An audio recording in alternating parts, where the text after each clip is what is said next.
उपेंद्र नाथ राजखोवा, ये नाम था उस शख्स का जो पढ़ने लिखने में होशियार, पढ़ाई पूरी करने के बाद वो कानून की तरफ मुड़ते हैं और फिर जज बनते हैं। उपेंद्र नाथ राजखोवा असम के कई जगहों पे उनकी तैनाती हुई, पोस्टिंग हुई अलग अलग कोर्ट में, और एक लंबा वक्त बिताते हैं वो। और उम्र के आखिरी पड़ाव में जब रिटायरमेंट को मुश्किल से 1-2 साल होता है, तब उनकी पोस्टिंग होती है वेस्ट आसाम में एक जगह है जिसका नाम है डुबरी। कई लोग इसको डुबरी बोलते हैं, कई लोग इसको डुबरी भी बोलते हैं। दोनों नाम प्रचलन में हैं, दोनों नाम से ही इस शहर को पुकारा जाता है। एक छोटा सा शहर है डुबरी। 1969 में उपेंद्र नाथ राजखोवा की पोस्टिंग होती है डुबरी में बतौर डिस्ट्रिक्ट एंड सेशन जज के तौर पर।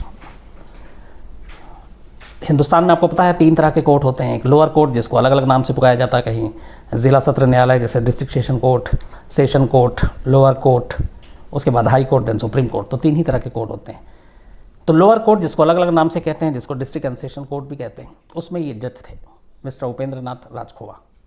और इस लोअर कोर्ट की अहमियत काफ़ी होती है क्योंकि किसी भी केस के ट्रायल की शुरुआत लोअर कोर्ट से होती है। लोअर कोर्ट में ही सारे विटनेसेस, सारे सबूत, सारी बाकी चीज़ें रखी जाती हैं डिटेल में। तो डिस्ट्रिक्ट एंड सेशन जज थे उपेंद्र नाथ राजखोवा। 1969 में पोस्टिंग होती है इनकी डुबरी में। जब वो वहाँ पहुँचते हैं तो जाहिर सी बात है कि चार्ज लेने के लिए तो कुछ दिनों तक ये सर्किट हाउस में रुकते हैं, क्योंकि सरकारी जो बंगला था जज का वो इन्हें मिला नहीं था। तो ये अकेले जाते हैं, सर्किट हाउस में ठहरते हैं। उसके बाद सरकारी बंगला के अलॉटमेंट का इंतज़ार करते हैं। सरकारी बंगला अलॉट हो जाता है। उसके बाद ये अपनी बीवी और 3 बेटियां थीं इनकी, ये चारों गुवाहाटी में रह रही थी। गुवाहाटी में भी उपेंद्र नाथ राजखोवा का घर था और उस घर को उन्होंने किराए पे लगा रखा था क्योंकि इनकी पोस्टिंग अलग अलग जगहों पे होती थी। उपेंद्र नाथ राजखोवा जब डुबरी पहुंचते हैं, सर्किट हाउस से अपने जज के बंगले में जाते हैं, तब ये अपने परिवार के लोगों को बुलाते हैं। इनकी वाइफ थी जिनका नाम था पुलुती राजखोवा, बड़ी बेटी निर्मला उर्फ लीनू, उससे जो छोटी बेटी दूसरे नंबर की, उसका नाम था जोनाली उर्फ लूना।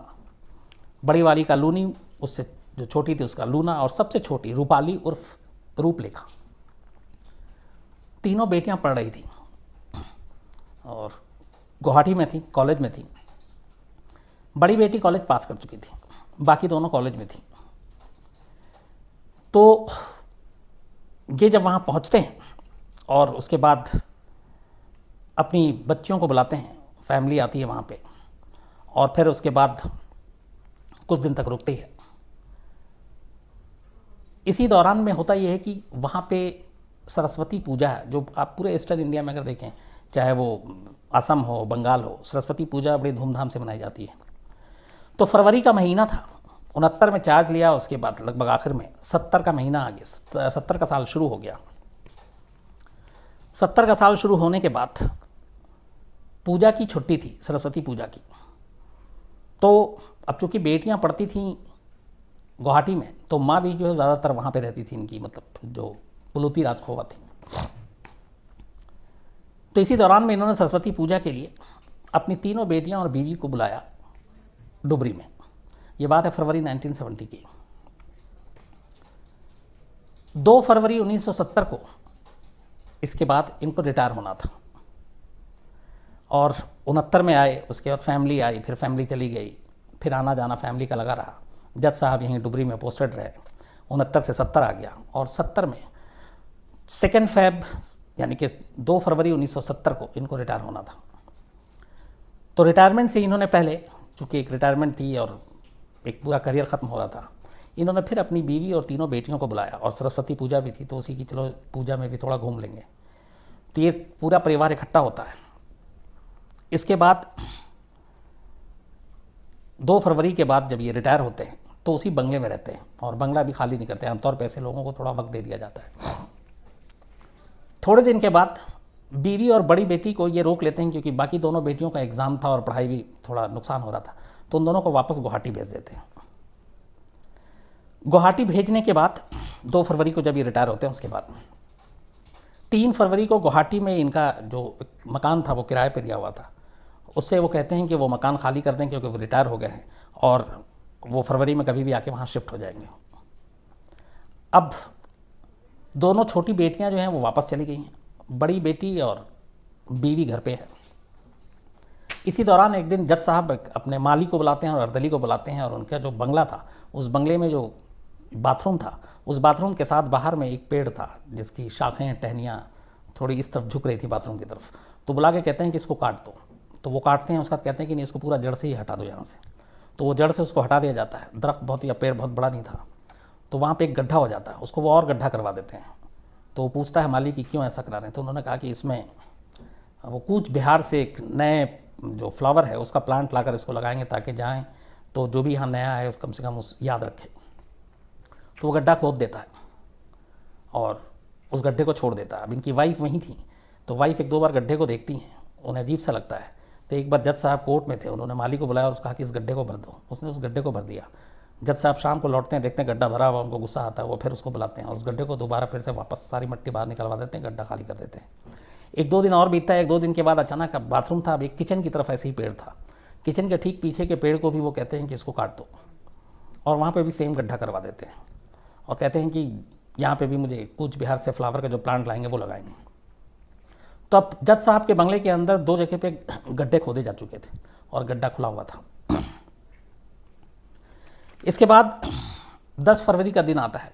रिटायरमेंट को एक हफ्ता हो चुका था, 2 फरवरी को रिटायर हुए थे। 10 फरवरी को शाम को ये अपने सारे जो माली था, अर्दली था, उन सब के साथ ये उन सबको कहते हैं कि तुम लोग जाओ पूजा देखो, घूमो फिरो। वो सारे चले जाते हैं। ये भी अपनी बीवी और बेटी को लेके मार्केट जाते हैं, पूजा में शामिल होते हैं, पूजा देखते हैं। ये सब वहाँ का पूजा जो है वो बड़ा घूमने और देखने लायक होता है। उसके बाद रात को घर लौटते हैं 8:30 9:30 के दरमियान। ये लोग, चूँकि फरवरी का महीना था, ठंड थी, तो बोन फायर करते हैं, आग तापते हैं। उसके बाद करीब 10 बजे के आसपास खाना खाते हैं, और जो उसी बंगले में जो सर्वेंट क्वार्टर था जिसमें माली और अर्दली ये रहता था, वो जाकर सो जाता है। आखिरी बार उन लोगों ने रात को देखा। अगली सुबह होती है 11 फरवरी 1970। सुबह होती है तो अचानक जज साहब बाहर निकलते हैं, नौकर आता है तो देखता है कि मेम साहब नहीं है, बेटी नहीं है। तो पूछते हैं कहाँ गए, तो बताते हैं कि एक्चुअली वो उनको अचानक काम आ गया और वो एक रिश्तेदार बीमार हैं, तो रात को ही फ़ोन आया और वो सुबह सुबह बहुत सवेरे निकल गई। तो नहीं लगता कि दोनों चले गई होंगी, लेकिन उन दोनों को शक होता है वो इसलिए कि कल शाम को जब वो घूमने गए और पूजा पे भी साथ थे, उसके बाद भी उन्होंने एक बार नहीं बताया कि कल जा रहे हैं, और ये अचानक कैसे जाना हुआ। लेकिन फिर लगता है कि हाँ, हो सकता है इमरजेंसी कॉल आया और ये, तो उन्होंने मान लिया। चूँकि जज साहब रिटायर हो चुके थे, 11 फरवरी की सुबह ये बताने के बाद सारे नौकर अपने काम पे लग गए। अचानक एक नौकर की नज़र पड़ी कि जो बाथरूम था, जो वॉशरूम, वहाँ पे पीछे पाइप से पानी भी आता था। तो उसने देखा कि बाथरूम से पाइप से जो पानी बाहर आ रहा है वो थोड़े लाल लाल रंग का आ रहा है। फिर उसने जाके देखा तो उसमें कुछ देखा नहीं, देखा कि साहब कपड़े धो रहे हैं, जज साहब।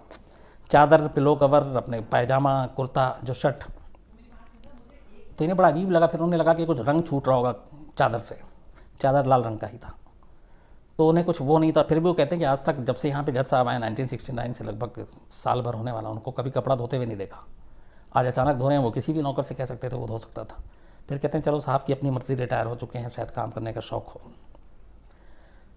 तो वो हट जाते हैं। लेकिन हटते हटते अचानक उनको एक दूसरी शॉकिंग चीज़ दिखाई देती है। वो ये दिखाई देती है कि जिस बाथरूम के पीछे उन्होंने गड्ढा खुदवाया था और जो कहा था कि फ्लावर प्लांट लाएंगे कूच बिहार से तब भरेंगे, वो गड्ढा भरा हुआ था।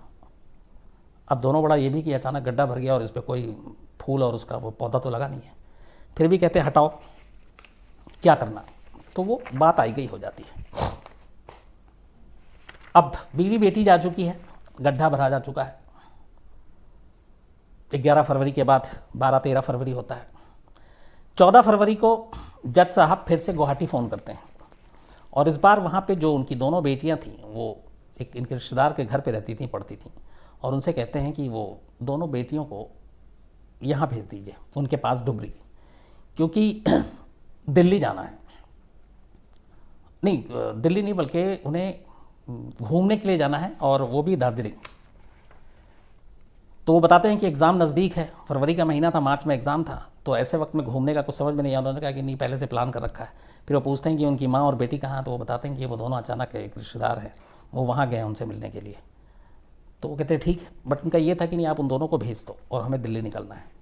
तो वो समझाता है कि पढ़ाई का नुकसान होगा, लेकिन ये मानते नहीं हैं जज साहब। और आखिरकार 25 फरवरी को दोनों बेटियां बस से गुवाहाटी से डुबरी पहुंचती हैं। बस स्टॉप पे खुद लेने के लिए जाते हैं जज साहब। अभी भी उनको सरकारी गाड़ी और वो मिली हुई थी, क्योंकि अभी रिटायर हुए मुश्किल से 23 दिन हुआ था।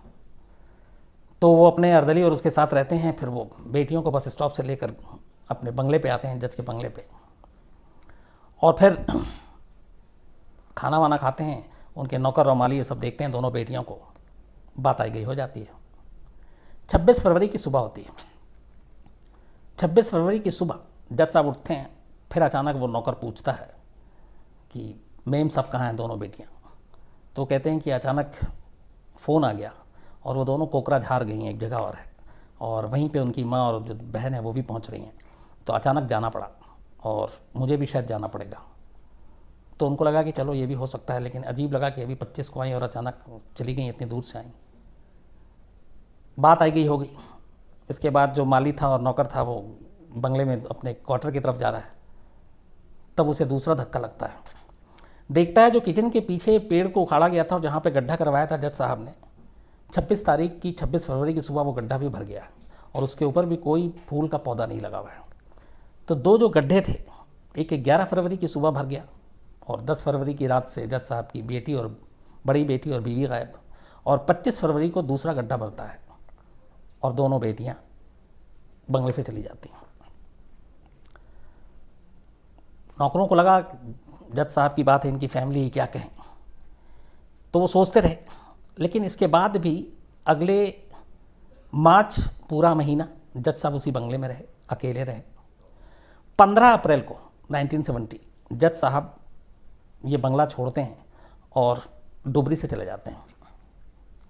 इस दौरान में कई लोग उनसे कई चीज़ें पूछते हैं कि आपकी फैमिली अभी तक लौटी नहीं, तो बताते हैं कि वो वहाँ से दिल्ली चले गए। ये भी कहते हैं कि मैं भी दिल्ली जा रहा हूँ और दिल्ली में ही पूरी फैमिली इकट्ठे है और वहाँ पे थोड़े दिन रहेंगे और फिर लौट कर डुबरी आएंगे। 15 अप्रैल को वो निकल के जाते हैं। उसके बाद इन जज साहब की जगह पे जून 1970 में एक नए डिस्ट्रिक्ट एंड सेशन जज मिस्टर N.K. चौधरी की पोस्टिंग डुबरी में होती है। वो चार्ज लेते हैं और उसके बाद इसी जज के बंगले में वो शिफ्ट हो जाते हैं अपनी फैमिली के साथ। एक जज चले गए, दूसरे जज साहब आ गए। अब इसी बीच में एक जो इनका अर्दली था जज साहब का, मिस्टर राजखोवा का, उसका नाम था जयप्रकाश। जयप्रकाश मई 1970 में, अप्रैल को ये गए थे और मई में अगले महीने जयप्रकाश इनको सिल्लीगुड़ी में मिलता है। जयप्रकाश की भी अपने वहाँ पर रिश्तेदार जो थे वो सिल्लीगुड़ी में रहते हैं। तो जज साहब जयप्रकाश के सिल्लीगुड़ी के घर में पहुँच जाते हैं और वो बताते हैं कि किसी काम से आए हैं और मैं यहाँ पे एक होटल है, होटल का नाम है होटल सिवाय, वहाँ ठहरा हुआ हूँ, लेकिन तुम ये बात किसी को बताना मत। ये कहकर और वो जयप्रकाश के घर में 2-3 दिन रुकते भी हैं। ये बताते हैं कि किसी काम से आए लेकिन किसी को बताना मत। वो पुराना चूँकि वफादार नौकर था, वो किसी को बताता नहीं है। और फिर उसके बाद वो चले जाते हैं। अब उनके जाने के बाद इधर दूसरी कहानी ये थी कि जो जज साहब की पत्नी थी पुतली राजखोवा, उनके जो भाई थे उनका नाम है ब्रादा शर्मा और ये deputy inspector general of police थे असम में। जज साहब उनके बहनों ही हुए। तो करीब फरवरी से लेकर मई का महीना आ गया और इन 4 महीनों में उनको अपनी बहन और उनकी जो तीनों भांजियां थीं उनके बारे में कोई ख़बर नहीं मिली, कोई फ़ोन नहीं आया। और जब भी उन्होंने पूछा, इस दौरान में जज साहब से बात भी हुई थी फरवरी में, उन्होंने कहा कि वो दिल्ली चली गई। फिर उन्होंने कहा कि वो गुवाहाटी गई है। तो उन्हें कुछ डाउट हुआ। उन्होंने कहा कि इतने टाइम हो गए और ये लोग कोई कांटेक्ट में नहीं है, संपर्क में नहीं है, बच्चियों की पढ़ाई भी नुकसान हो रहा है, तो ये कहाँ कैसे जा सकती हैं, कहाँ होंगी। तो उन्होंने अपने लेवल पे सारी कोशिश की पता करने की, लेकिन चूँकि पुलिस में थे उन्हें कोई जानकारी नहीं मिली और ख़ुद अब जज साहब भी उनके संपर्क में नहीं थे, पता नहीं चल रहा था कि वो कहाँ हैं।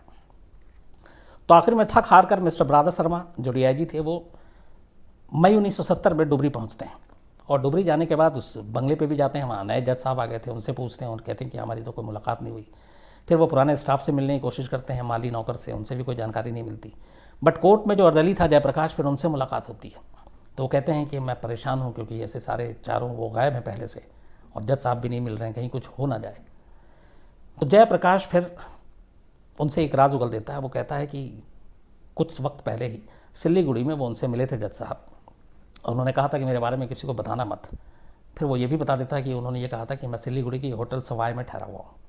तो ये बात बड़ी अजीब लगी कि जज साहब सवाई में क्यों ठहरे हैं, उनका अपना मकान है गुवाहाटी में, बहुत सारे रिश्तेदार हैं असम में, इस अलग अलग इलाकों में। तो डीआईजी साहब को शक होता है। डीआईजी साहब फ़ौरन सिलीगुड़ी के लिए निकलते हैं, वहाँ की लोकल पुलिस से कांटेक्ट करते हैं और उसके बाद ये पुलिस को लेकर होटल सवाई पहुँचते हैं।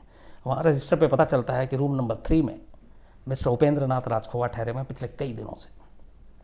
पुलिस की टीम अंदर जाती है, दरवाज़ा खटखटाती है, दरवाज़ा खोलते हैं खुद जज साहब। सामने डीआईजी अपने साले को देख के थोड़ा घबराते भी है। इसके बाद अब उनसे पूछा जाता है कि भैया तुम्हारी पत्नी और तीनों बेटियां कहाँ हैं। तो जज साहब पहले तो बताते हैं कि वो दिल्ली में हैं, फिर कहते हैं कोकरझार में हैं, फिर कुछ और। लेकिन थोड़ी देर के बाद जब इतने सारे बहाने और कि वहाँ पे अगर दिल्ली में है तो उस रिश्तेदार को क्यों नहीं मालूम, वहाँ है तो उसको क्यों नहीं मालूम। तो जब ये सारी चीज़ें होती हैं तो फिर अचानक उपेंद्र नाथ राजखोवा अपने साले से और पुलिस से कहते हैं कि ठीक है, वो कुछ कहना चाहते हैं लेकिन वो मुंह से नहीं कहेंगे, वो कागज़ पे लिख के देंगे। इसके बाद कागज़ कलम लाया जाता है। उपेंद्र नाथ राजखोवा असमिया ज़ुबान में, असमिया भाषा में कागज़ पे लिखते हैं।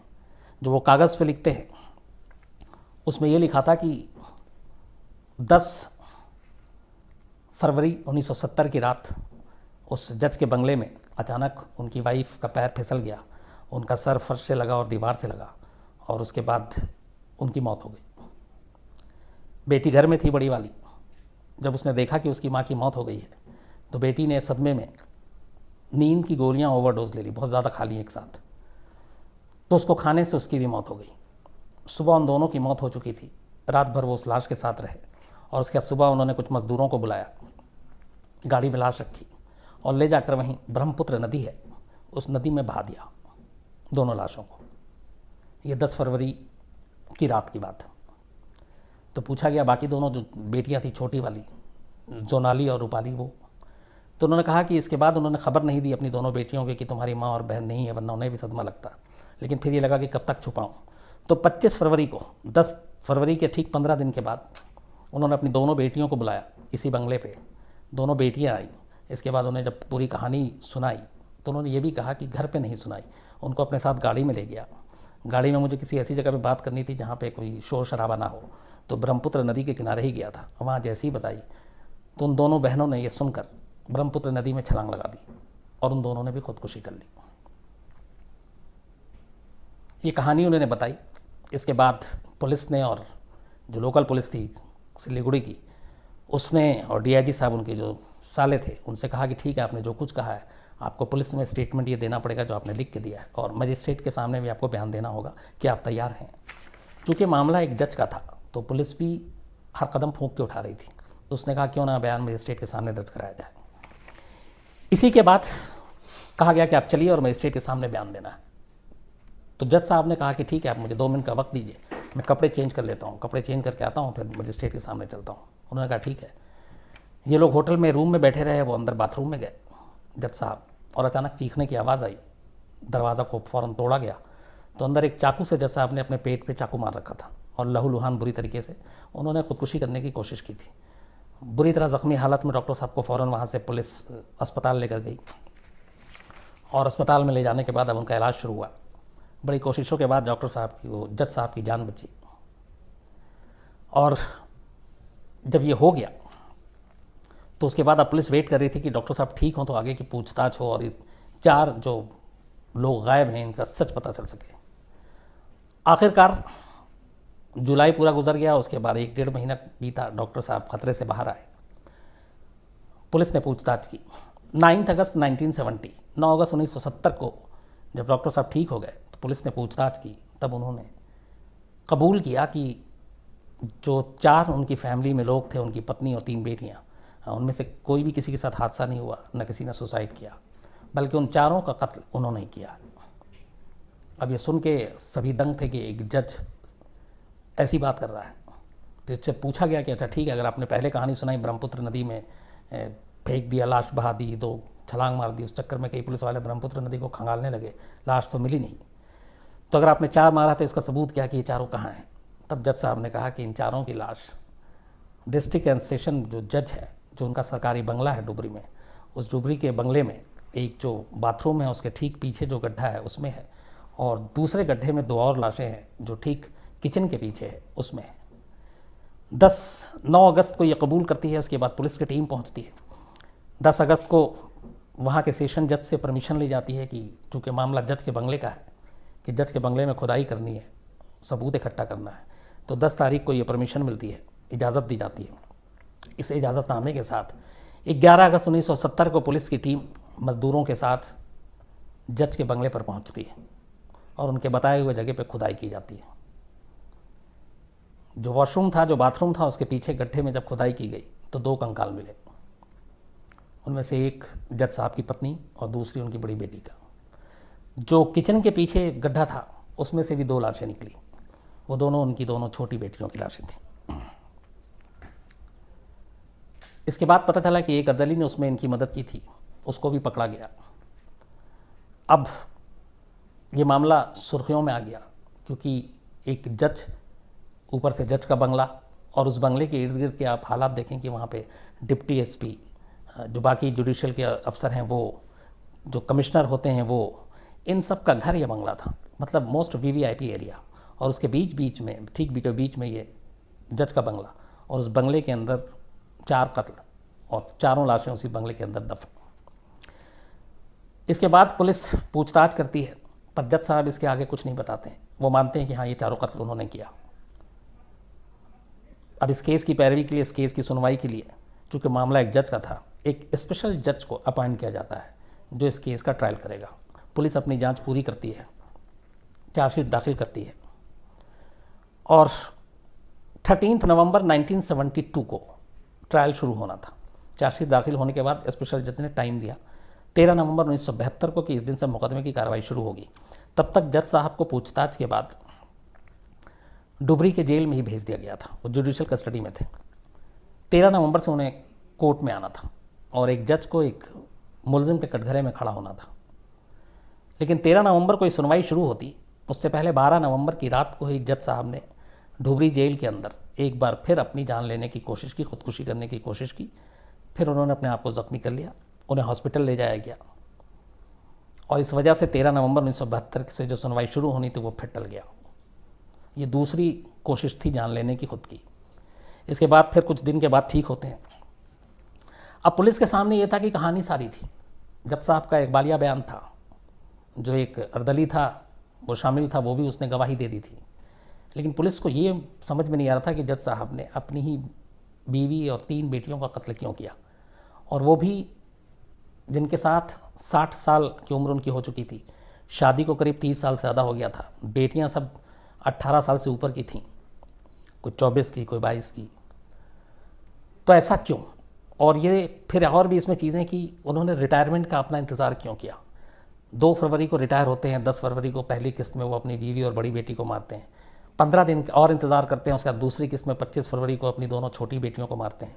उसके बाद वो गायब हो जाते हैं। फिर कुछ और बयान देते हैं। फिर खुद भी ये कहते हैं कि हाँ, मैंने ही कत्ल किया है। लेकिन क्यों? पुलिस इस सवाल का जवाब जाना चाह रही थी और जज साहब इस पर मुँह खोलने को तैयार नहीं थे। और इस केस की सबसे बड़ी जो अड़चन आ रही थी वो ये कि इस पूरे केस में कोई आई विटनेस नहीं था जिसने कत्ल होते हुए देखा, जिसने लाश को ठिकाने लगाते हुए देखा। तो ये सारी केस एक सर्कमस्टेंशियल एविडेंस के ऊपर था। मतलब एक घटनाक्रम, एक आदमी कहानी सुना रहा और उस हिसाब से वो हुआ। तो आई विटनेस नहीं था। लेकिन 2-3 चीज़ें थी ऐसी केस में जहाँ कोई आई विटनेस ना हो, जहाँ इस तरह का और कोई सबूत ना हो, गवाह ना हो, तो वहाँ कहानी और कड़ियाँ अगर आपस में जुड़ती हैं तो वो भी एक सबूत माना जाता है। तो यहाँ जो सबसे बड़ा सबूत था वो ये था कि सिल्लीगुड़ी में बैठकर जज साहब को जब पकड़ा गया तो उन्होंने कुछ और कहानी सुनाई, लेकिन जब पुलिस के सामने इकबालिया बयान दिया तो उन्होंने कहा कि उन्होंने 4 लाशें जज के बंगले में ही इन जगहों पे गाड़ रखी हैं और पुलिस को वहीं से वो लाशें मिली। तो जाहिर सी बात उस लाश के बारे में जानकारी सिर्फ उसी शख्स को थी जो वहाँ पे गाड़ सकता है। तो ये उनके खिलाफ था। इसके बाद मुकदमा शुरू होता है। जज साहब दोबारा जब ठीक हो जाते हैं, पूर्व जज, और आखिरकार ट्रायल कोर्ट अपना फैसला सुनाती है 27 जनवरी 1973 को। और वो फैसला देती है कि जो जज हैं मिस्टर राजखोवा, उनको सज़ाए मौत दी जाए। इस फैसले के ख़िलाफ़ जज साहब गुवाहाटी हाई कोर्ट में अपील करते हैं। गुवाहाटी हाई कोर्ट लगभग 1 साल तक इस मुकदमे की सुनवाई करती है और उसके बाद 19 मई 1974 में 27 जनवरी 1973 को लोअर कोर्ट ने फैसला सुनाया। मई 1974 में गुवाहाटी हाई कोर्ट ने अपना फैसला सुनाया और लोअर कोर्ट के फांसी के फैसले को बरकरार रखा। हाई कोर्ट से भी हारने के बाद जज मिस्टर राजखोवा सुप्रीम कोर्ट का दरवाज़ा खटखटाते हैं। सुप्रीम कोर्ट में भी लगभग 10 महीने 11 महीने लगता है। 1975 में सुप्रीम कोर्ट में फैसला आता है और सुप्रीम कोर्ट भी लोअर कोर्ट और हाई कोर्ट के फैसले को बरकरार रखती है और जज राजखोवा की फांसी के फैसले को भी उसी तरह बरकरार रखती है। और तीनों ही जजमेंट में ये था कि एक शख्स जो खुद न्याय की कुर्सी पे बैठा हुआ था, एक जज जिससे ऐसी चीज़ों की उम्मीद नहीं कर सकते हैं, उसी ने अपनी फैमिली का एक नहीं बल्कि 4 कत्ल किए और पूरी प्लानिंग के साथ किए, कैसे छुपाना है लाश, कैसे दफनाना है, कैसे क्या करना है। तो इसलिए ऐसे शख्स को जो मैक्सिमम पनिशमेंट है वो मिलनी चाहिए। तो एक तरह से तीनों ही कोर्ट ने इसको रेयरेस्ट ऑफ रेयर केस माना। Lower court, high court, supreme court तीनों ने जज राजखोवा को फांसी की सज़ा दी। अब आखिरी जो दरवाज़ा बचा था तीनों कानूनी लड़ाई खत्म होने के बाद, वो जज मिस्टर राजखोवा के लिए था प्रेसिडेंट के सामने मर्सी पिटीशन, दया याचिका, रहम की अपील। उन्होंने प्रेसिडेंट से फिर दया याचिका की अर्जी लगाई, रहम करने की गुजारिश की, लेकिन तीनों कोर्ट के फैसले और उनके जुर्म को देखते हुए प्रेसिडेंट ऑफ इंडिया ने भी 1976 में जज मिस्टर राजखोवा को किसी भी तरह की उनको रहम देने की, उनके साथ दया करने से साफ मना कर दिया और उनकी मर्सी पिटीशन को खारिज कर दिया। आखिरी दरवाज़ा भी बंद हो चुका था। तीनों कोर्ट फांसी की सज़ा तय कर चुकी थी। राष्ट्रपति यानी प्रेसिडेंट ऑफ इंडिया ने मर्सी पिटीशन खारिज कर दी। इसके बाद कोई रास्ता बचा नहीं, डेथ वारंट साइन होता है। और कमाल है कि 14 फैब वैलेंटाइन डे के दिन, उस दिन शनिवार था, सैटरडे था, 14 फैब 1976 शनिवार के दिन जोरहट जेल में सुबह 6 बजे से पहले जज मिस्टर उपेंद्र नाथ राजखोवा को फांसी दे दी जाती है 14 फरवरी 1976 को। और इस तरह जज 1976, तब हिंदुस्तान को आज़ाद हुए हुए करीब 29 या 30 साल हुए थे, तो आज़ाद हिंदुस्तान में फांसी पाने वाले वो पहले जज। और आज 2019 है, 57 फांसियाँ हो चुकी हैं अब तक। लेकिन उपेंद्र नाथ राजखोवा को छोड़ दे तो हिंदुस्तान में किसी और जज के फांसी की कोई दूसरी मिसाल नहीं है। बल्कि मैंने बहुत रिसर्च किया, शायद दुनिया में भी किसी जज को फांसी नहीं दी गई है।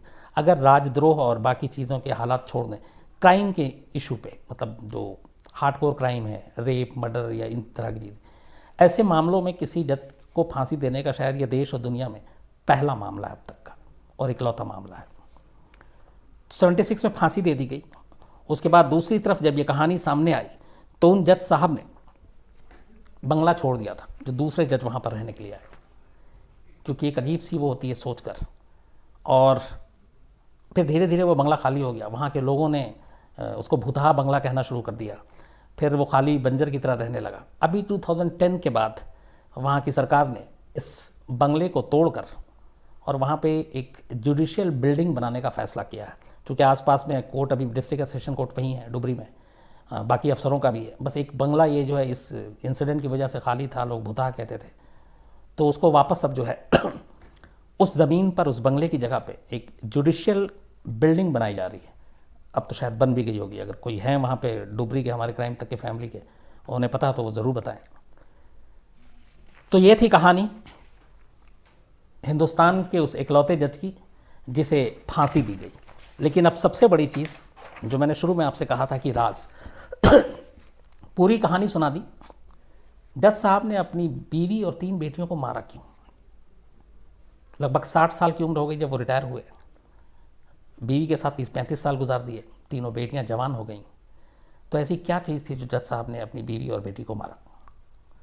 ये कहानी, ये केस इसलिए एक नज़ीर, एक एग्जाम्पल है कि अपने पूरे 4 साल के मुकदमे के दौरान और गिरफ्तारी के बाद से लेकर फांसी के दिन तक जज उपेंद्र नाथ राजखोवा ने जब जब जिसने उनसे ये सवाल पूछा, किसी को मोटिव नहीं बताया। ये नहीं बताया कि उन्होंने अपने हाथ से ही अपनी बीवी और 3 बेटियों की जान क्यों ली। और कहते हैं कि आज भी एक राज है और शायद इसके पीछे जो भी वजह थी, वो नहीं चाहते थे कि ये ज़माने के सामने आए। और यही वजह है कि बिना मोटिव के एक पूरा फैसला हुआ, फांसी हुई। लेकिन वो वजह क्या थी जिसकी वजह से उन्होंने 4 कत्ल किए? चाहते तो बता सकते थे। और इसी वजह से कई लोग अलग अलग कहानियाँ सुनाते हैं, अलग अलग चीज़ें बताते हैं इसके पीछे मोटिव। लेकिन आप जितनी ज़ुबान, आप उतनी बातें कर लें, असलियत ये है कि जिस शख्स ने कत्ल किया उस शख्स ने कभी अपने इस बारे में ज़ुबान नहीं खोली। और कई लोग ये भी कहते हैं कि शायद कुछ ऐसी चीज़ थी जो नहीं चाहते थे जज कुशवाहा कि वो बाज़ार तक पहुँचे या लोगों तक जाए या लोग बातें करें, इसीलिए इस राज को कभी उगला ही नहीं और ये राज जज की मौत के साथ ही चला गया। इसके बाद अलग अलग तरह की बातें होती रही हैं, लेकिन एग्जैक्ट क्या था, क्योंकि ये 4 लोग बता सकते थे, 5 लोग, जज और उनके जो चारों बीवी और 3 बेटियां, लेकिन इन 5 में से कोई दुनिया में नहीं है। तो ये एक ऐसा केस है जिसमें फांसी भी हो गई, सज़ा भी हो गई, लेकिन ये जुर्म, जिस जुर्म के लिए सज़ा मिली वो जुर्म क्यों किया गया, क्योंकि क्राइम में मोटिव का बहुत बड़ा इंपॉर्टेंट रोल रहता है। मकसद क्या था जुर्म करने का, तो यहाँ मकसद हमेशा एक राज रहा। आज 26 और 20 करीब 46-47 साल बीत गए, आज भी ये राज है कि हिंदुस्तान के पहले जज, इकलौते जज जिसको फांसी पर लटकाया गया, उसने ये कत्ल क्यों किया था।